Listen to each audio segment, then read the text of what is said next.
Mira भाईंदरचे assistant RTO Prashant Nalawade यांना जीवे मारण्याची धमकी दिल्याप्रकरणी काशीगाव पोलीस ठाण्यात मंगळवारी अज्ञात व्यक्तीच्या विरोधात 0 नंबरने गुन्हा दाखल करण्यात आला आहे। 12 एप्रिल रोजी त्यांच्या मोबाईलवर हा धमकीचा कॉल आला होता। त्यावेळी नलावडे हे विभागीय क्रिकेट स्पर्धेसाठी बेंगळुरू येथे गेले होते। पोलिसांनी दिलेल्या माहितीनुसार अज्ञात व्यक्तीकडून फोनवरून जीवे मारण्याची धमकी देण्यात आली। या घटनेनंतर नलावडे यांनी परतल्यानंतर मंगळवारी तत्काळ काशीगाव पोलीस ठाण्यात धाव घेत तक्रार नोंदवली।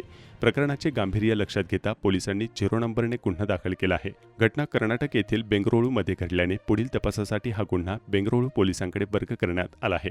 आता कर्नाटक पोलिसांकडून या प्रकरणाचा सखोल तपास सुरू होणार आहे। या घटनेमुळे परिवहन विभागात खळबळ उडाली आहे। अलीकडेच राज्याचे परिवहन मंत्री प्रताप सरनाईक यांनी मुंबईतील रिक्षा चालकांना मराठी भाषा शिकणे अनिवार्य करण्यात येईल असे वक्तव्य केले होते। रिक्षा चालकांना मराठी भाषा येत नसेल तर त्यांचे परमिट काढून घेतले जातील असेही त्यांनी म्हटले।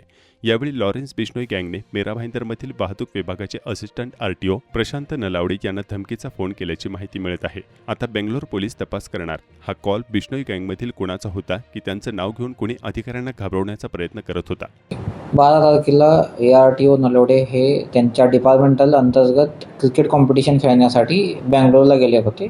त्यावेळेस ते बँगलोरमध्ये असताना त्यांना एका अननोन नंबरवरून कॉल आला आणि समोरचा जो व्यक्ती होता त्यांना अशी सांगितलं की तो बिश्नोई गँगचा मेंबर आहे आणि मीरा भाईंदरमध्ये जे ऑटोचे जे परवाने चेकिंग चालू आहे ते थांबवावे अशी धमकी दिलेली आहे।